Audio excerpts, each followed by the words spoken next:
You don't start with, we need an app. You start with, what am I trying to make better or faster? And what information do I need to make it? Most failed software projects start with a solution in mind. We need a dashboard. We need a portal. We need a chatbot. They never really ask what problem that dashboard or portal or chatbot is actually solving. Welcome to the Next Gen Scale podcast. I'm your host, Elena, AI consultant and architect of change. In every episode, I sit down with the founders, innovators, and leaders who are building the future, the ones who are solving the hardest problems and turning disruption into opportunity. If you want to stay ahead of the curve, this podcast is for you. Let's get into it.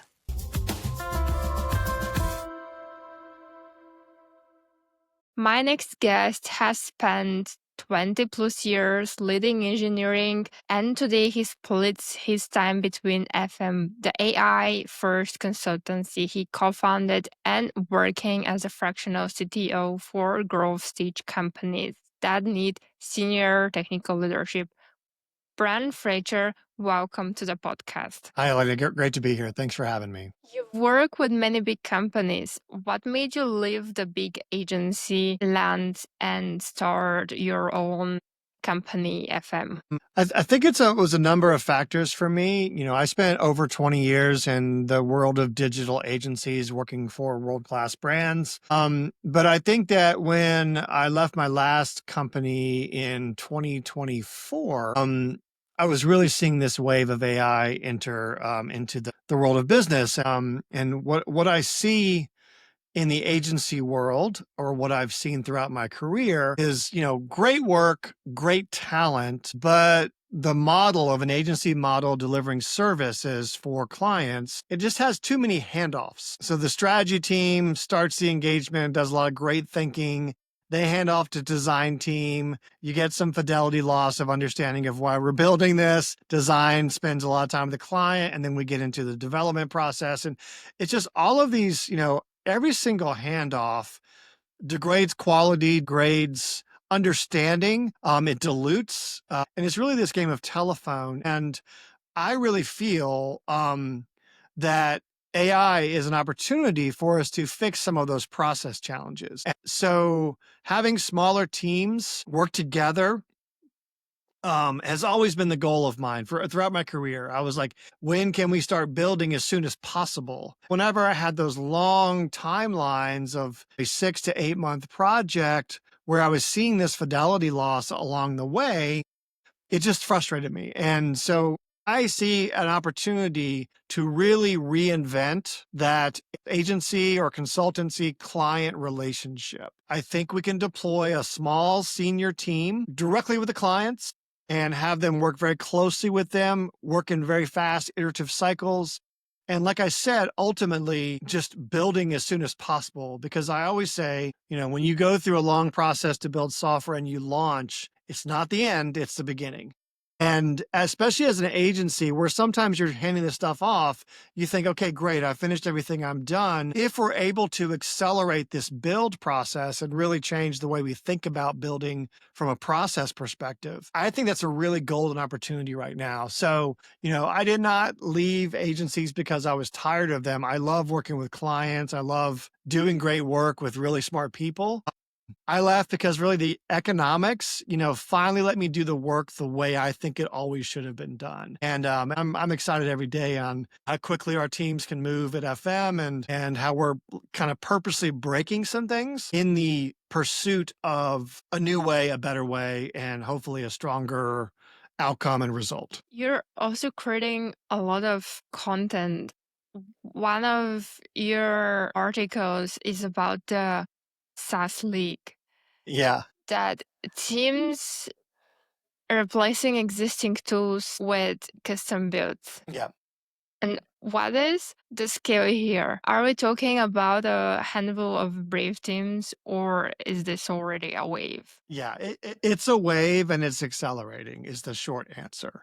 And I think it goes back to those changing economics of software. I think, for about 20 years, it was always buy the SaaS product. And the promise of the SaaS product was, a finely tuned software or cloud-based software that enables you to do one thing, accounting or whatever, in a very great way. And it was a really great time. I think SaaS brought a lot of value, and that made sense when custom solutions were costing six figures, 8 figures, whatever that is. But AI assisted development has really dropped this cost of building by, if I wanted to estimate it, like text, right? Like it's a lot faster to build. And so a lot of businesses are starting to question and saying, why am I renting someone else's software when I could build something for exactly how we work? And that's the space that I'm really interested in exploring, right? I always use this highway analogy,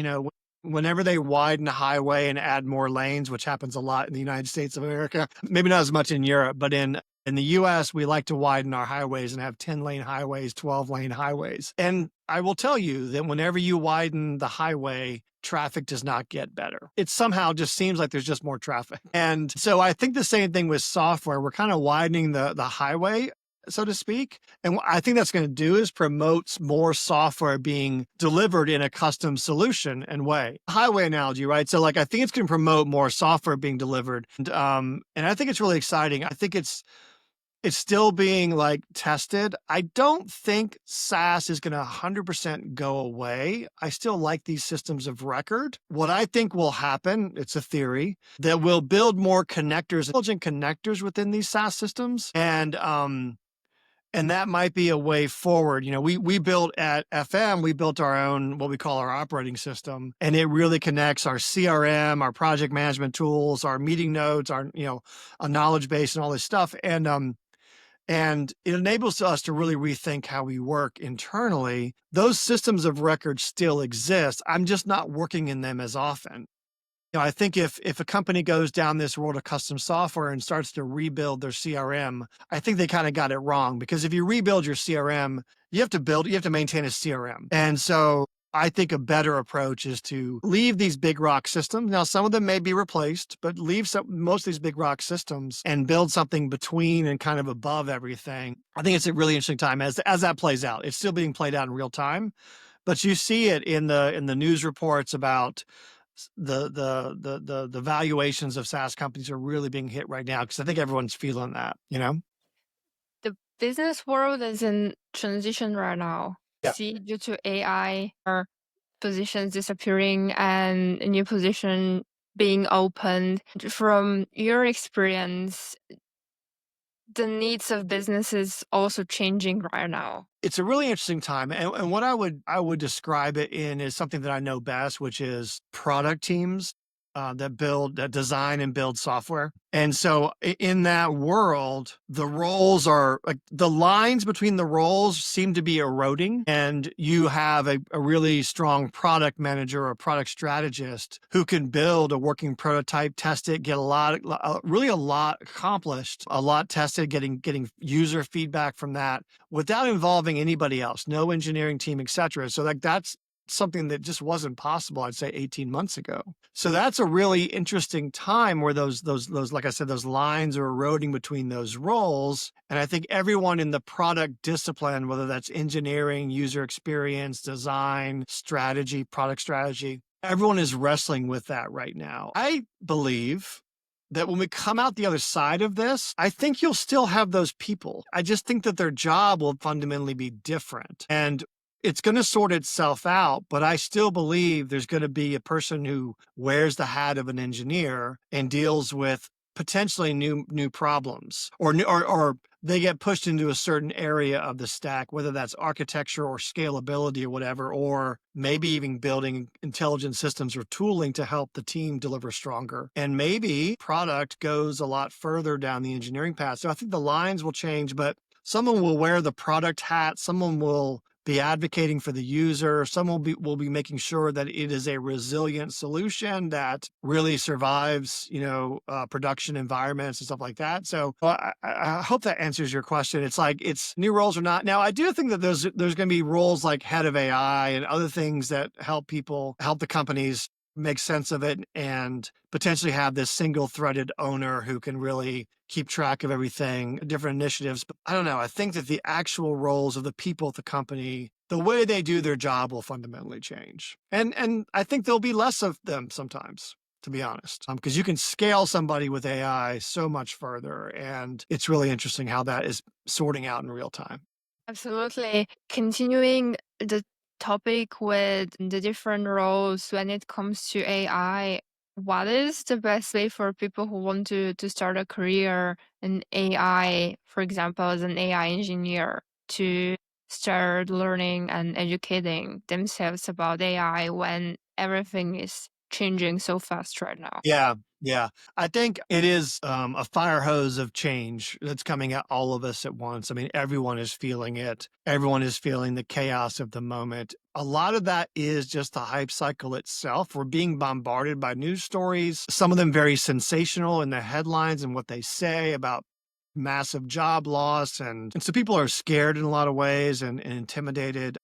And so it does feel very chaotic, I think, on all sides. But I think anyone who wants to dive into this and learn this, I think it's kind of the same thing I've always said, which is you're able to really, really build your own education these days in a lot of ways. Now, I do not have a computer science degree. I have a journalism degree, but I am definitely at this point in my life, I have a computer science degree because I've delivered a lot of software throughout my career, and so I am effectively self-taught. My early career, when I was learning how to be an engineer, I would read books, I would buy books, I would go online, I would learn. Nowadays, there's YouTube and all kinds of ways to really share new ideas. And so all of that knowledge and expertise is out there, and it's effectively free these days. Now, I still believe that a computer science degree is helpful, or data science, depending on what you're wanting to do in the world of AI. The way I look at it is at least for my career, my perspective was I was just peeling back the onion of technology. And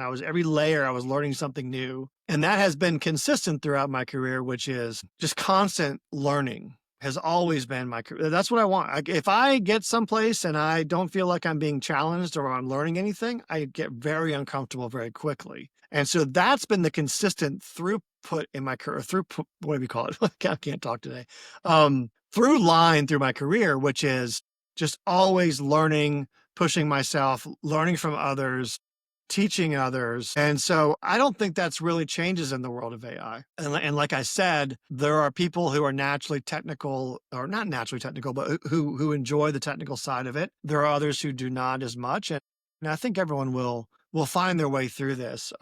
So I think that lifelong learning is just as important as ever. Yeah, absolutely. Nowadays, with AI, we have so much information Yeah. available to learn. Well, yeah. I mean, I use large language models to learn now. I can actually have it write some customized. It can teach me a lot. I can just literally have a session where I can learn a lot about a topic just by talking to a large language model or chatting or whatever that modality might be. Yeah, use a large language model to help you learn, to fill in part of your journey as you learn about these new things. Yeah, absolutely. On your website, you're making a distinction between the work of knowing and the work of deciding.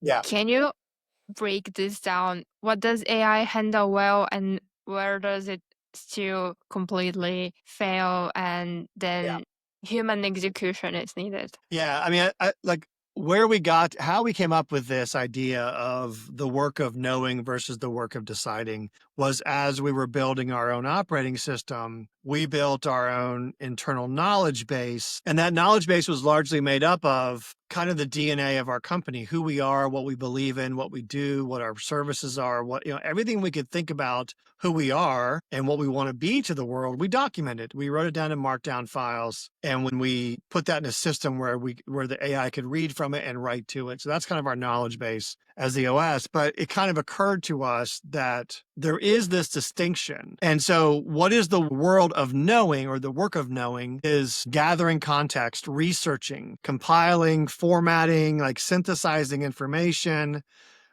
literally going to try to find the information throughout your organization. That's the work of quote unquote knowing, which takes a lot of time. There's been studies, it's like 30 to 40% of people's time is spent on trying to find the information in the company. Information lives everywhere. It lives in people's heads. It lives in Slack threads. And it's a lot of time. And that is something that AI is really good at. If you give it context, if you give it information or tools or a lot of data at some point, it will synthesize that, and it's really good at that. So that's the work of knowing. On the other side is the work of deciding. And deciding is about making a judgment call with little information. It's about accountability. It's about taste. And so those types of things are decidedly human. And the AI cannot own accountability or has that agency that a human does. And so we like that distinction because it makes everything very clear. And I think if you're a worker at a company, it's a little bit reassuring that we're not trying to replace everything, but your job will become a lot easier because we're going to handle that work of knowing by using AI to do that quicker and easier. And imagine if the thing that you spent like 2 days gathering before, what if that was gathered in a half an hour? Now, all of a sudden, I can make my decisions about that, and all of a sudden spend more time thinking more thoughtfully about what I'm trying to solve, whatever that might be in business. And so right, AI does the work of knowing, humans do the work of deciding. And I think that companies that get this right are the ones who are mapping which is which, and not just saying everyone use AI. It's like it's like a blunt object right now. It feels like to me in these like top-down mandates that are getting out in the world from the CEOs on down. So it's a good distinction to think through, and it really helps, I think, everyone understand where they stand on this. And I think everyone's happy to give away the work of knowing to the AI. As long as you build the right tooling that minimizes hallucinations, some of that, you want accuracy. But that's the way I'm looking at it these days with what we're doing for our clients. 100%. You wrote an article that good enough is no longer acceptable as AI has made passable work free. Yeah. What does excellence actually look like in a world where the baseline just shifted overnight? Yeah. It's the way I look at it is the kind of the first draft. It looks a lot better these days, whether you're writing a document or designing a web experience, for example. What people are able to produce with something like Lovable or Bolt or Replit is very, very pretty impressive. I think that you can prompt your way to that. It looks really strong. Is it game changing? Absolutely not. Is it passable? Yes, it is passable. And for a lot of situations, that's good enough, I'd say. But I think as someone who has lived in the digital product space or just building digital applications, I'm always interested in excellence. And excellence are the things that AI can't do. The original thinking, taste, innovation. LLMs, by definition, are giving you the median of all the information they've been trained on, by and large. And so it's going to be very middle of the road. It's going to be pretty thorough, and it will do a lot of things that I think from a completeness perspective that we could never get to, which is, I think, great. Like I can create a document that is really well formatted and really well kind of is thoroughly breaking down something. But a lot of times, AI creates kind of this risk or illusion of productivity. The documents look polished, but when you start to read them, they break down very quickly. And so, there was a Stanford professor that said that AI tools are making it effortless to waste other people's time, like just handing them over a document that looks amazing, but it's just nothing. It's just slop, And so I think that we have to strive harder. I think the people that are getting it wrong are going, that looks really good. I'm done. I'm done. That looks good enough. I'm done. And I think that we as people of the world will start to not settle for that. And us as practitioners of great product development can't just rest on that. We have to push, right? So now we're working more in that ceiling, that top 1 to 5% of the application. And that will make all the difference in the world. And people will start to be able to detect that, I think. Right now, we're all enamored with how something that looks pretty good can be produced very quickly. But we're going to quickly tire of that, I think. And we're going to want the innovation. We're going to want the true taste. I mean, I always say to my team, I'm like, whenever I see someone with a typo or spell something wrong, I get angry. I'm like, you have so much tools that will fix every single typo. How is that getting through? Like, I type a word, like my computer won't let me type a misspelled word without telling me about it. So if you're passing it along to me, it shows to me that you don't care enough to even read it. So that's a little bit of like, me and my soapbox, but like I'm saying, like, excellence should be the baseline now. Or solid should be the baseline. I mean, excellence should be pushed higher.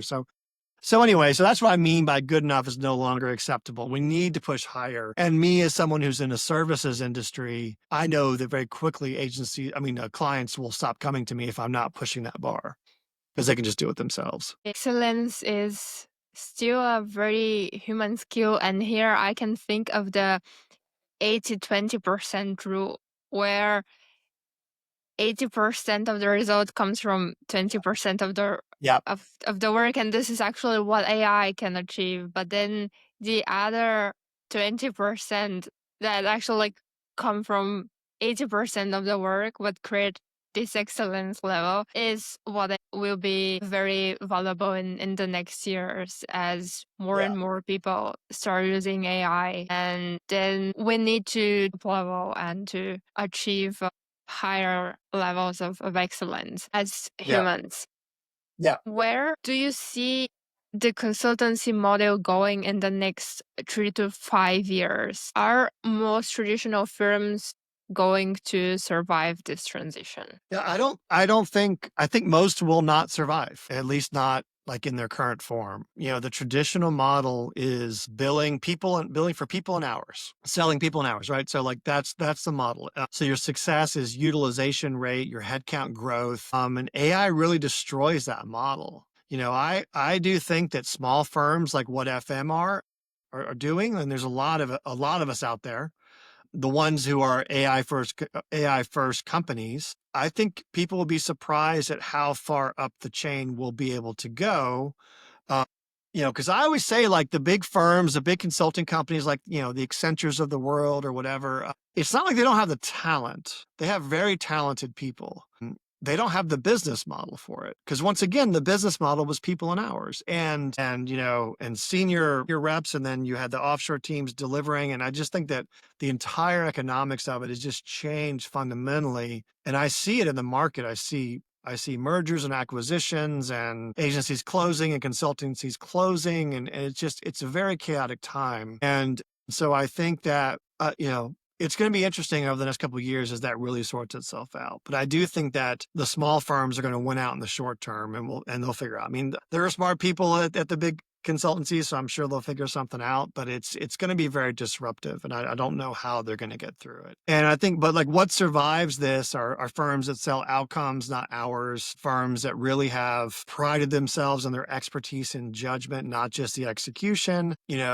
You just got to get out of that body shop mentality. It's just about, for me, it's simple. I just say small senior teams, and we're outcome focused, and that's how we're going to deliver for our clients. It's very personal connections, and also there's not like a room full of developers or designers over here building. They're on the call with me and my principals and my partners at FM. So the clients know the team that's building it. And the team that's building it hears it directly from the client. Going back to that game of telephone I said earlier, it's like in my day, the engineers were never on the call with the clients. It just didn't happen. And they were the Scrum team, and they would be notified. And if they weren't notified accurately, they lost the context of why we're building this. So I'm I'm counteracting that with the model that we have at FM. And so far, I think it's going really well. I think our clients appreciate that. Our nimbleness, our ability to really like pivot on a dime, I think is really exciting for them. How would you describe your differentiation in the market? What does FM does differently from other consultancies? Yeah, I mean, I think it's the fact that we don't. I mean, there's a lot of things. I think it's our model, the way we operate. I think it's the fact that we build our own internal tooling that is our own special sauce of how we deliver stronger. We scale with AI. We don't scale with people. Our focus on senior talent who's been around the block for a while helps too, because there's no substitute for the scar tissue of seeing things go wrong and being able to correct that. So we do have senior teams. We have a model that supports a fast iterative process, and we have a good network of similar agencies and consultancies with very specific skill sets that we can pull in very quickly and easily. So I think that's a differentiator enough. I think our speed. I mean, this week I published a article about a case study where we did a full website redesign and replatform in 31 days, and it was just kind of a massive amount of work to be delivered by a team of 2. That no handoff is a really big selling point, because that combined with a small team, I think can really work wonders and deliver very, very quickly. There was always like the 2 pizza rule or something like about size of teams and everything. But I think, in the new world, sizes of teams are, 3 to 5 people tops, and you have little pods of people that are going out and delivering really strong. So anyway, I'm kind of rambling now, but yeah, but that's kind of what I think as of our differentiators. When teams are more flexible, Yeah. it's easier to pivot and to move fast in different directions. And I think this skill is also very important in times of AI. Yeah. Yeah. And I think too, like we will be on a call with a client, we'll be giving them a demo of some software. They're giving us feedback. And by the time we're done with the call, the developer has almost fixed all of the points of feedback.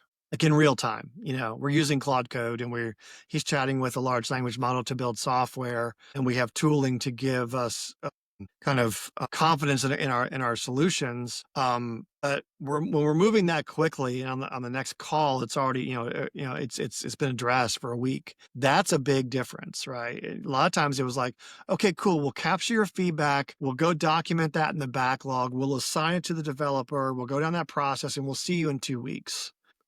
When it's done half an hour after the call is over, that's a different kind of way of working. So much is changing right now. Yeah. What's the biggest mistake you see small and mid-sized businesses making with AI right now? Yeah, it's hard to say what the biggest mistake they're making. I think they're overwhelmed. We're talking about a small business, right? I mean, they're overwhelmed, I think, a lot of days, and they don't have the luxury of innovation budgets or things like that to explore that, right? So we work with small business. We do a lot of what we call agents and automations. We really start small. What a great example is when you're talking to a small business, you say, what breaks in your organization when a key person takes a week off? Like that helps to crystallize something like, okay, if that person leaves, this just falls off. And then we try to figure out ways to automate that or build custom software solutions to remedy that issue, automation opportunities, etc. I think if you ask me what a biggest mistake SMBs are making, or I think even mid-sized businesses, it's just trying to take on too much at one time, trying to go. They want to be ambitious. They want to move needles. I get that. But I think any kind of a technology where you're still in early days of that hype cycle, that you should really prioritize starting small and then growing over time. And so don't try to do too much too soon these days. Partly because it's changing so quickly. What you build for right now might not be viable. I mean, Anthropic could come up with something next week that makes that irrelevant. They're building their own automation platforms and stuff like that. So you don't want to get too far ahead of yourself, because it is moving so fast, and it could be kind of obsolete overnight. So start small, and I would say, AI does not fix a bad process; it scales it. And so start small, and those things add up over time, and they compound themselves. And that's the way I like to think in these in these times, which is about compounding interest around work you do. Because I do think the companies that are really embracing it in the right way are finding themselves with almost like a superpower that they'd never had before. And they start to, you see this moment of realization that comes over the CEO or the owner's mind or eyes or mannerisms that indicate that they're realizing that, wow, I can really move the needle. And I don't have to go massive in this massive investment. I start small, and as things compound, all of a sudden there's a tipping point where all of a sudden we are doubling our profit margin, for example. Are businesses aware of where their pain points are and what can be automated? Or from your experience, it happens very often that in the process, there are more and more things that actually can be optimized for it to work better. I think what you're describing is kind of, use case identification for AI within an organization. We do that for our clients. We do a consulting engagement where we work with them to really just like listen about how they do the work these days. I mean, I always say to people that AI transformation is a lot different than the classic digital transformation because the way I think of it, a digital transformation was, in the simplest terms, trying to digitize a process, just moving it to a digital realm. I've got a sales team that's doing things manually on pieces of paper. Let's digitize that. I'm way oversimplifying it, but I'm doing that to make a point. So AI transformation is different than digital transformation because in AI transformation, the entire process can change. So on that 10-step process or standard operating procedure or workflow, whatever you call it, and a 10-step process is steps 3 through 9 could be collapsed to a single step. And that's really interesting. And so it's hard for people to think those ways because they can't, people are slow to change. Change management is ultimately what we're doing at the end of the day.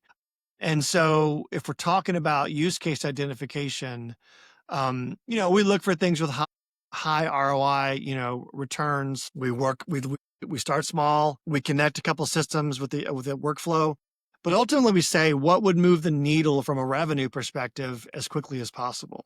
There's multiple ways you can measure success, but if you focus on, and I'll say even efficiency can drive revenue. Efficiency is such an overused word these days with AI, but I'll give you an example. We have a client who we helped him build this automation for what effectively is a weekly status report for the client, which sounds kind of boring, I'd say. But they're a small company and they have like 30 projects running at any one moment in time. They have a single project manager who is over all of those, trying to make sure everything's going well and smoothly. And so what this automation does is it goes through their project management tool, which is ClickUp. It goes through every single project, pulls out the tasks that are in motion, figures that out. And at the end of the automation, and it takes like 15 minutes to run because it's a lot of data that it's crunching, it will generate an email or a Slack message for a Slack channel and queue those all up. It won't send anything out without a human looking at it, but it will create a very clear, succinct kind of article. Here's what we're working on. Here's what we need you to approve and everything and help us, help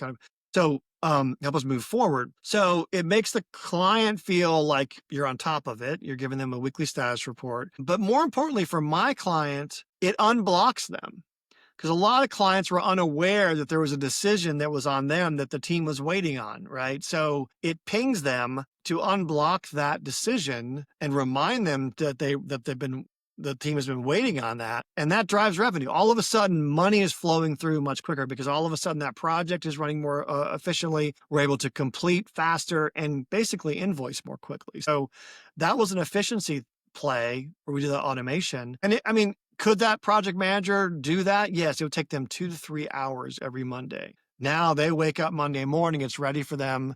It's not 100% ready. They have to fix some things here and there, but it's a massive efficiency play, but also it really pushes to the bottom line. And that's very interesting because AI can literally work as an employee and do tasks, and I think that's it's creating reports or automated documents is a great example because a big part of the work that many people do contains these automatic tasks that actually can be done by AI. And this is also a very exciting transition to see how businesses will start using AI more and more and identify those spots that can be automated. Yeah, that's the work of knowing, like we talked about earlier. That's what that is, 100%. It's the work of knowing, synthesizing data across a lot of different systems. Yeah, it's really I think very viable these days to build those automations. Where in the market do you see the biggest underserved gap right now?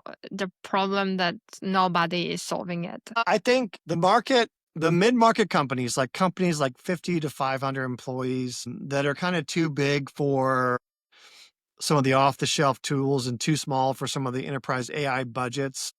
They're kind of stuck in the middle, like renting SaaS tools that really don't fit their workflows and feeling that pain point of like, well, it does most of what I do, but I really don't have that ability to change it. And so they're kind of stuck because they don't really have the big budgets to really fully change everything. And I think they have the biggest to gain, right? They have massive amounts of this institutional knowledge that's trapped in people's heads all around the organization. And if they were able to have this knowledge translation solved for them, they'd have amazing like results, I would say. And so that's a gap I think that I've identified that I think FM can help companies solve. Once again, we're a small micro kind of consulting company, and our budgets will line up, or their budgets will line up better in that world, right? And then there's kind of also another gap that I'm seeing as well, which is like legacy engineering teams that they really don't understand how AI can fit into their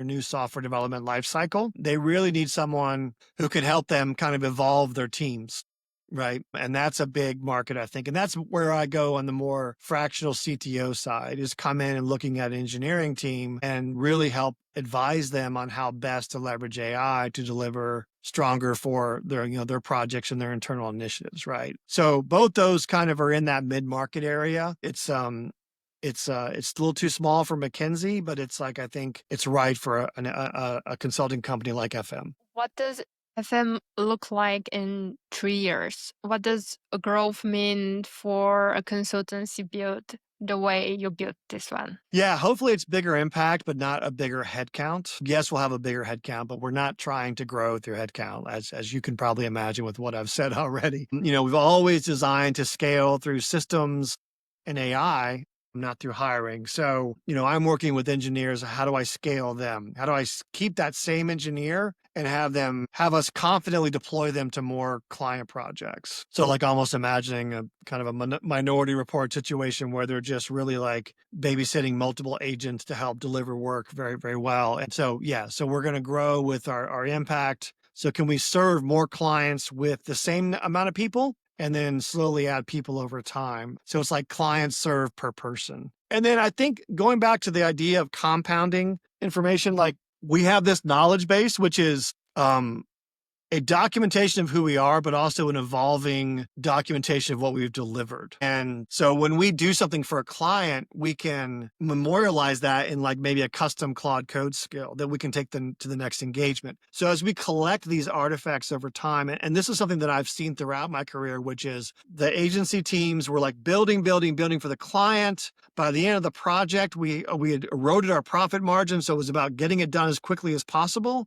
And then we delivered, and then we moved on to the next thing. And there was legitimate learnings on that project that were just left. And we never brought those to the next engagement. We never had time. So now we can, at FM, we can, build in a very quick and easy way. We can generate skills that take what we did for that one client and do it repeatedly for the next client. So over time, we're going to get better and better and better at what we already know how to do. And so that's that compounding effect I was talking about. And hopefully clients feel that they want to work with us longer because we get smarter about them as we go. One thing we talk about with the FMOS is another pain with agencies is when your employees leave your agency, all that knowledge walks out the door with them. We don't have that problem here because we are storing that knowledge at all times back to our knowledge base. And so we're not as impacted when somebody leaves. Or when someone joins us, we can onboard them like that and say, okay, go have a chat with the knowledge base for that client and get onboarded. So this is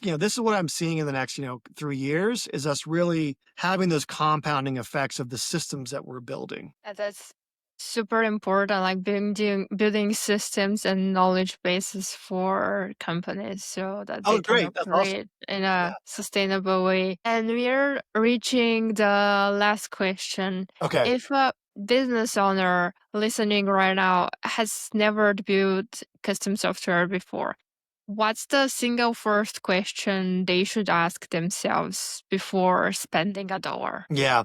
You never start with the technology. You don't start with, we need an app. You start with, what am I trying to make better or faster? And what information do I need to make it? I think most failed software projects start with a solution in mind. We need a dashboard. We need a portal. We need a chatbot.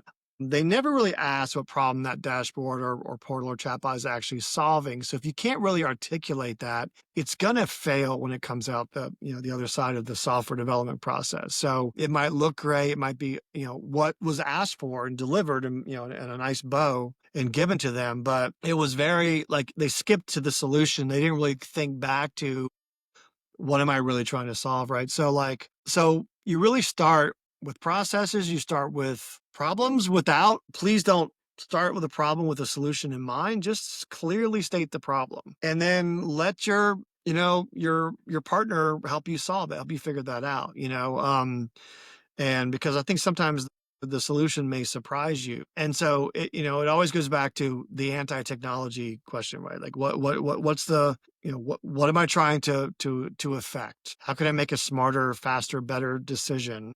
And what information do I need to make it, right? I was at a meeting this morning of CTOs, and they were talking about this one CTO had for his company, made a semantic data layer for their executive team or all of their teams, really. And so all of a sudden, they're able to answer questions of the data that they weren't possible before, that would require someone to write a custom SQL statement, right? So they were answering a problem, which was, I need more insights here to my data. How can I provide that? And they eventually got to a semantic data layer. They didn't say, let's build a semantic data layer and hopefully that it does the best. Like, they started with a premise of what they needed to do and then kind of got to the point of the technology. So I always advocate for that. When we're talking about technology, it's like people, process, and technology is the general three buckets we talk in. And I always talk about people and process way more than I talk about technology. And so don't start with, we need software. Start with, what decision is this supposed to improve? And that I think helps people make the right decision about what to build eventually. Yeah, absolutely. Brian, thank you very much for your time and for being on the podcast, sharing insights about how companies can work more efficiently and implement AI in their processes. Thank you very much. Yeah, Elena, it was great. Thanks for having me. I really enjoyed the conversation.